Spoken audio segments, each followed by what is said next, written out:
Selamat malam teman-teman semua. Sungguh ini berada di sini lagi untuk obrolan malam kita. Obrolan malam. Sebagai suami istri kita ngobrol-ngobrol lah ya. Santuy. Santuy. Nah, kita hari ini mau ngobrol spesial nih. Ya nggak spesial sih, karena obrolan ini membahas apa yang dibicarakan dalam tahun 2023 sampai 2024, yaitu istilah brain rot. Oh, jadi ya lagi tren. Iya, bukan lagi tren juga sih, nggak semua orang tahu sebenarnya. Nah, ini apa sih brain rot itu? Nah, brain rot itu dinobatkan menjadi Oxford Word of the Year 2024 pada 2 Desember 2024. Gitu. Oh, baru banget ya? Iya, baru. 2024 ada istilah, kan biasanya setiap tahun memang Oxford Dictionary kan mengeluarkan kata yang hangat dibicarakan karena berkaitan dengan fenomena-fenomena yang terjadi di dunia ini. Nah, brain rot itu apa sih? Nah, kalau dalam terjemahan Indonesia berarti kan pembusukan otak. Masa otak bisa membusuknya? Cuman istilah aja ya itu ya. Gitu.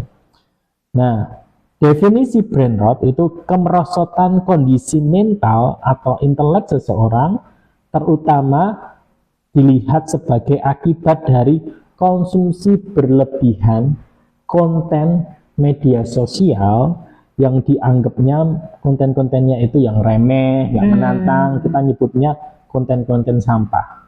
Ya.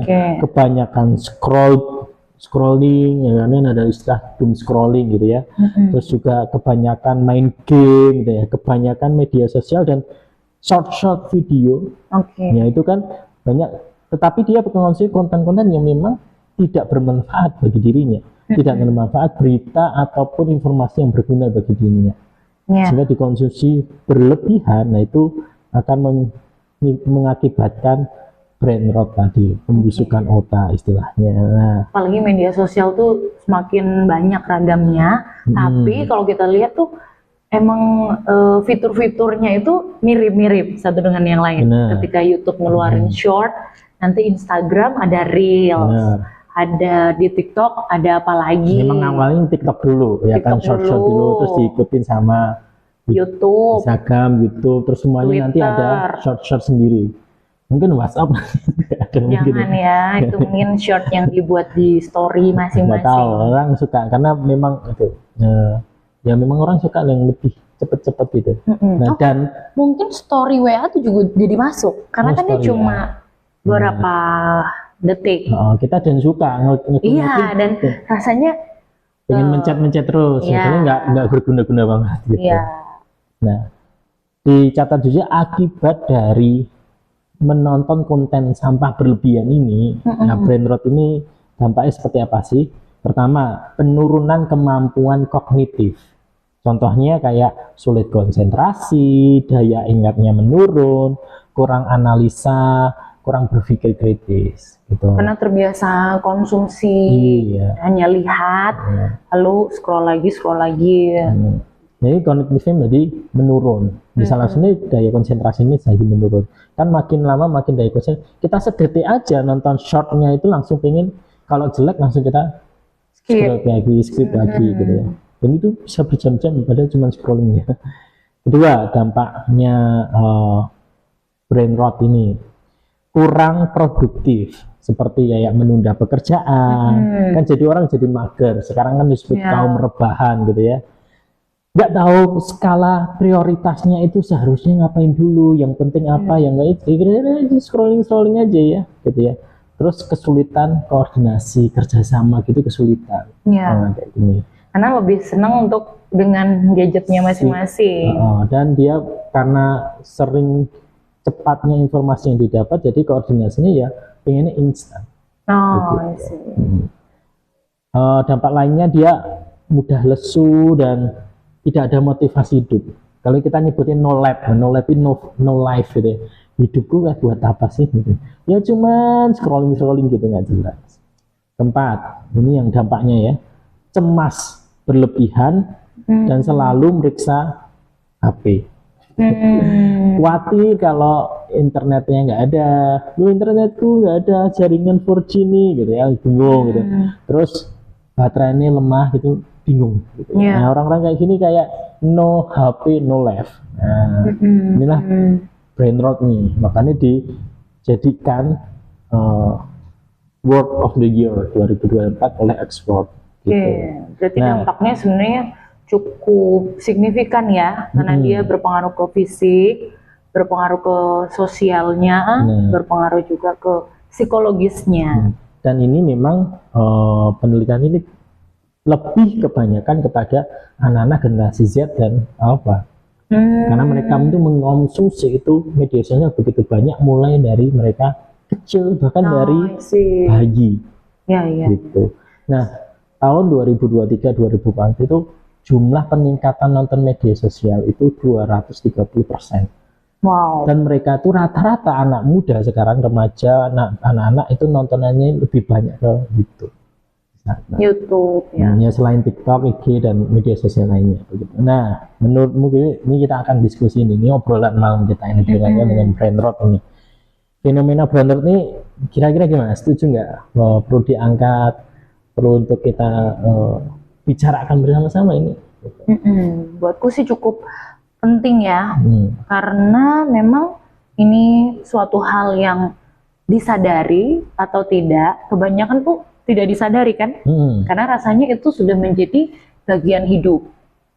Ada gadget, ada media sosial, itu sudah jadi bagian hidup, sehingga dampak-dampak negatifnya itu yang rasa-rasanya kalau tidak dicermati atau tidak lebih dipikirkan ulang dan bahkan kalau bisa dicegah, itu bisa kebablasan, bisa juga menimbulkan ekses-ekses yang bisa jauh lebih merusak, terutama kepada generasi muda ya, yang sebenarnya sayang banget karena mereka sebagai digital native, tapi kehidupannya bukannya mengendalikan digital itu, tapi mereka justru yang dikendalikan oleh digital itu.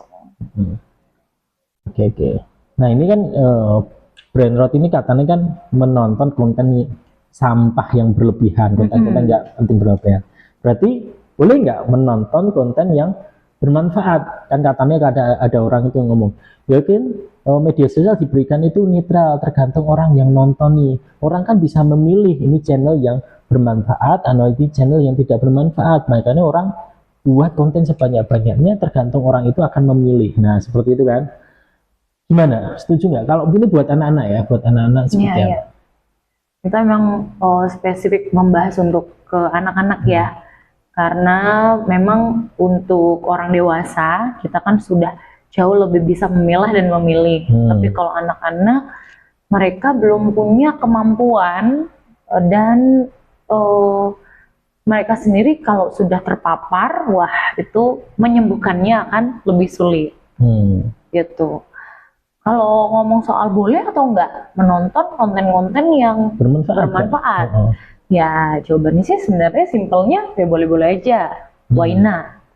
Tapi yang perlu di sini menjadi warning, terutama buat orang tua nih, supaya lebih memikirkan lagi.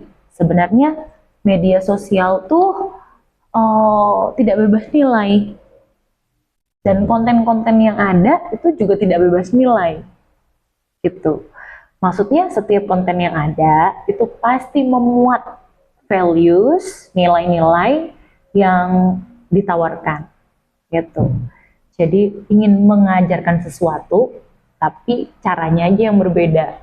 Mungkin pakai kartun, mungkin pakai humor. Rasa-rasanya buat anak-anak, oh ini lucu nih, apalagi kan singkat-singkat nggak apa-apa gitu ya. Tapi tugas atau peran orang tua lah yang seharusnya menolong mereka untuk bisa memfilter hal tersebut gitu. Kalau saya sebagai orang tua sih lebih baik anak-anak yang memang di bawah usia 15 tahun itu tidak perlu memiliki akun media sosial sendiri, tidak perlu juga untuk mengakses konten-konten di dalam media sosial gitu, karena memang itu seperti memasuki sebuah dunia yang buat mereka itu terlalu liar, terlalu luas. Kalau kita bayangin hutan rimba nih, mereka bahayanya tuh nggak tahu. Gitu. Ya. Bahayanya nggak tahu. Oke. Mungkin perlu dikenali dulu. Mungkin juga ada teman-teman yang mengikuti ini, mengikuti obrolan kita ini. Jadi setiap konten yang ada itu bukan netral loh. Mengapa? Karena konten yang dibuat itu ada orang yang membuatnya, entah bentuknya langsung orang ngomong atau dengan animasi, dan dia ada orang yang membuat konten tersebut. Nah, orang yang membuat konten tersebut memiliki value dalam hidupnya, worldview atau pandangan wawasan dunia terhadap sesuatu, terus dia ingin membagikan itu di dalam karyanya, entah itu konten yang bermanfaat maupun konten yang sekedar hiburan, gitu ya. Nah itu ada, dan itu kalau anak konsumsi terus setiap hari akan memasukkan nilai itu. Nah itu yang bahaya. Gitu. Kalau orang tua dikiranya bebas aja kan, udah yang penting anak seneng nanti sambil makan sambil apa nonton aja. Oh itu bagus kok. Misalnya kita contoh konten-konten yang ya kita sebut aja Cocomelon kayak atau konten-konten anak-anak yang ditunjukkan ke anak-anak, gitu ya, skibidi, gitu ya. Itu sebenarnya memang dilihat kalau orang dewasa fine. Ya enggak juga, bagi saya juga enggak offline juga, ini apaan sih, tapi kan ditunjukkan terus dan dikiranya itu menolong anak untuk konsentrasi atau supaya diem, nah, supaya tidak mengganggu atau tidak tantrum. Padahal secara filosofikal itu mempengaruhi anak itu masuk ke dalam memorinya dan itu menjadi ditiru kan, anak ini meniru kan. Oh seperti ini ya ketika dilihat. Nah ini yang bahaya, apalagi anak-anak yang memang tidak dibekali untuk memfilter ini loh mengapa. Makanya perlu bimbingan orang tua. Jadi kalau nonton memang orang tua harus ada untuk ngajarin, atau memang sebaiknya nggak usah sekalian karena terlalu banyak yang dipaparkan sama konten, begitu ya. Masih. Nah, kita obrolannya makin dalam nih nanti kita. Nah, kita sebagai orang tua Kristen nih, ya, melihat fenomena brain rot ini seperti apa? Apa yang harus kita tanggapi nih dengan brain rot ini? Sebagai orang Kristen, sebagai orang percaya, tentu kita harus kembali lagi ke standar hidup kita yang seharusnya yang Tuhan udah kasih secara lengkap di dalam Alkitab. Ya, kembali ke Injil. Kembali lagi ke bagaimana nilai-nilai firman Tuhan ini yang justru kita pegang untuk kita bisa menolong anak-anak kita untuk memegang juga nilai-nilai itu dan bukan nilai-nilai yang ditawarkan oleh dunia. Dan sebenarnya brain rot ini kan betul istilahnya baru, tetapi bukan sesuatu hal yang baru di tengah-tengah dunia yang gelap ini. Karena memang terlalu banyak hal-hal yang dark di dalam dunia yang sudah jatuh ke dalam dosa ini yang bisa menyebabkan kebusukan bukan hanya di dalam otak, tapi lebih penting dari itu apa yang menjadi patokan bagi seorang untuk memutuskan sesuatu, hati. Ya, sudah terjadi total depravity di dalam diri manusia. Sudah kejatuhannya itu secara total. Busuknya itu secara total. Jadi bukan lagi hanya bicara tentang pikirannya yang busuk, bukan perkataannya yang busuk, tapi intinya apa? Hatinya yang sudah busuk karena dosa gitu. Jadi ya memang sebagai orang Kristen kita perlu aware terhadap hal ini, sudah tahu ada standar yang benar, nilai-nilai yang benar, yaitu yang kita pegang untuk kita melihat, mengevaluasi apa yang ditawarkan oleh dunia. Gitu. Dan nilai-nilai itu yang seharusnya kita sebagai orang percaya mampu untuk tetap memegang yang benar, tetap memilih apa yang benar, gitu. Nah, kita kan juga sebagai orang tua, ketika anak itu diberikan, dianugerahkan sama Tuhan kepada orang tua, tentu saja kan Tuhan punya maksud untuk memuridkan anak tersebut menjadi serupa dengan Kristus, menjadi murid Kristus yang dewasa. Karena itu amanat agung Tuhan Yesus, gitu ya. Nah, ketika Tuhan Yesus memberikan amanat ini, berarti ini tugas orang tua ini gimana anakku kenal Kristus, Ya. nah kan? Nah, gimana cara kita mengkaitkan Yesus? Kita berikan nilai-nilai hidup firman Tuhan di sana, nilai-nilai sesuai dengan firman Tuhan. Nah, bagaimana anak dapat menilai, dapat nilai firman Tuhan masuk dalam dirinya, orang tualah menjadi peran penting. Tidak hanya sekedar mengajari, tetapi menteladani, kita menghidupi firman yang nantinya akan ditiru anak. Bayangkan aja, orang tua kalau lepas tanggung jawabnya untuk memuridkan anaknya, berarti siapa yang memuridkan?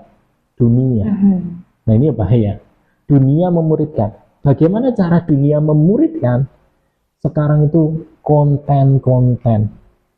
Mereka sedang memuridkan anak-anak kita. Itu bahaya banget.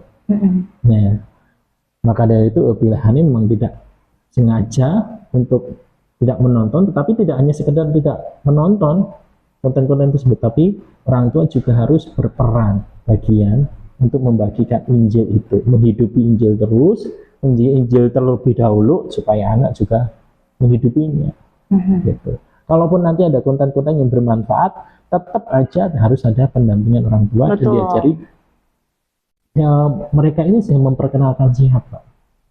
Nah, itu yang jauh lebih penting untuk kita ya, untuk media sosial ya. Betul. Jadi itu kunci yang penting tadi ya, ada pendampingan dari orang tua. Jadi bukan sekedar anak itu udah dikasih tontonan ya sudah, yang penting dia nggak ganggu saya, oke, kan cuman bentar aja ya. Tapi ada fungsi pendampingan di situ, di mana orang tua berperan nih, anaknya bisa diajak diskusi, atau orang tua yang udah lebih dulu nonton kontennya, lalu dilihat, oh ini justru memperteguh pengajaran saya untuk anak saya, ya berikan itu, tontonan itu ditonton bersama-sama dengan anak itu. Tapi kita kembali lagi ke suggest atau apa ya, sebuah usulan dari orang-orang yang sudah meneliti begitu ya, bahwa anak-anak di bawah usia 2 tahun itu sebaiknya memang tidak diberikan akses untuk menonton sama sekali, seperti itu, karena memang proses pembentukan otak mereka sedang berkembang, sehingga jikalau terlalu banyak intervensi untuk media-media seperti itu, khawatirnya akan mengganggu gitu. Jadi ya memang orang tua Kristen harus menggunakan hikmat Tuhan.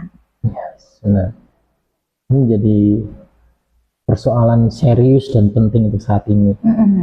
Karena begitu luar biasa media sosial itu membanjiri kehidupan. Nggak cuma anak-anak, orang dewasa juga. Tapi kita sebagai orang percaya, yuk kita kembali lagi ke Injil Kristus, gitu ya. Nah, kita sebagai orang tua, nah ini ada istilah ini, bukan istilah, tetapi memang kita harus kita hidupi, yaitu gospel centered parenting. Bagaimana kita mengasuh anak kita yang berpusat kepada Injil Kristus. Itu gimana?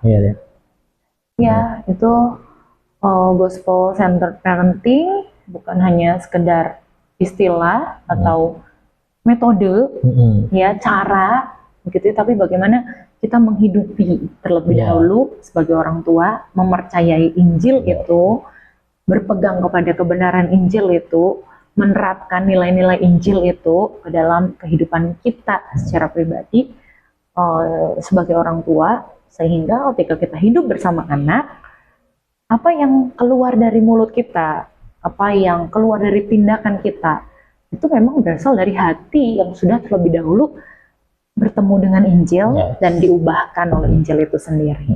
Gitu ya. Jadi penting sekali untuk orang tua Kristen bukan hanya sekedar punya label Kristen atau hanya membacakan ayat Alkitab dalam satu hari, atau ditontonin aja video-video YouTube film yang konten Kristen gitu ya, terus ditinggalin. Kayak banyak kan sekarang konten-konten Kristen, ya udah kamu belajar ini aja, bukan itu maksudnya. Atau disetelkan lagu-lagu Kristen, lalu kita merasa itu cukup. Udah cukup. Atau di sekolah Kristen cukup orang tua gitu. Enggak, bukan itu. Gospel center parenting bukan itu, ya kan? Ini topik yang luas lagi sih. Mungkin kita akan bahas obrolan berikutnya seperti itu ya. Mantap gitu. Mungkin itu aja tentang brain rot ya. Brain rot gitu ya. Brain rot ini apa yang menjadi obrolan malam kita. Tapi ingat, untuk teman-teman semua mungkin ada nanti juga menjadi bahan diskusi lewat kolom komentar atau mungkin langsung menghubungi kita kalau kenal gitu ya, untuk bisa gimana tentang kehidupan parenting teman-teman yang mungkin orang tua saat ini melihat gitu ya. Terjadi nggak apa yang dikatakan pembusukan otak ini, dan gimana sih caranya untuk ini? Ya kita berjuang sama-sama. Kita berjuang sama, ini memang nggak mudah, untuk apalagi nanti lepas dari gadget media sosial, dikiranya kan kembali lagi ke masa dulu gitu. Ke masa kuno ini, padahal ini udah dunia digital nih, mereka kan digital native, masa nggak pakai. Ada hal yang jauh lebih penting, urgent, yaitu orang tua menghidupi dulu firman Tuhan, Injil, itulah yang akan ditiru. Ini tanggung jawab orang tua. Kalau orang tua lepas dari tanggung jawab ini, mulai dari mengasuh anak-anak sampai remajanya, bayangkan kehidupan besarnya seperti apa. Ini tanggung jawab kita bersama sebagai orang tua Kristen. Atau justru orang tuanya yang sudah sedang mengalami brain rot ini. Oh iya, nah ini harus bertobat, harus kembali lagi pada Injil. Bertobatlah, gitu ya. Dan temukan komunitas obrolan-obrolan memang yang membangun diri. Waduh, mungkin kalau sesi orang tua kena brain rot, ada sesinya sendiri obrolan berikutnya. Gitu. Oke, kira cukup untuk saat ini obrolan malam kita. Terima kasih. Thank you. Teman-teman yang mungkin nonton ini boleh mendukung apa yang menjadi obrolan kami gitu ya. Untuk kalau merasa ini bermanfaat, tidak hanya bermanfaat tetapi mengubahkan cara pikir kita, dan dari brain rot menjadi brain root. Ya, root in the gospel. Jadi bukan pembusukan otak, tapi bagaimana otak itu berakar di dalam Injil Kristus. Oke, selamat malam.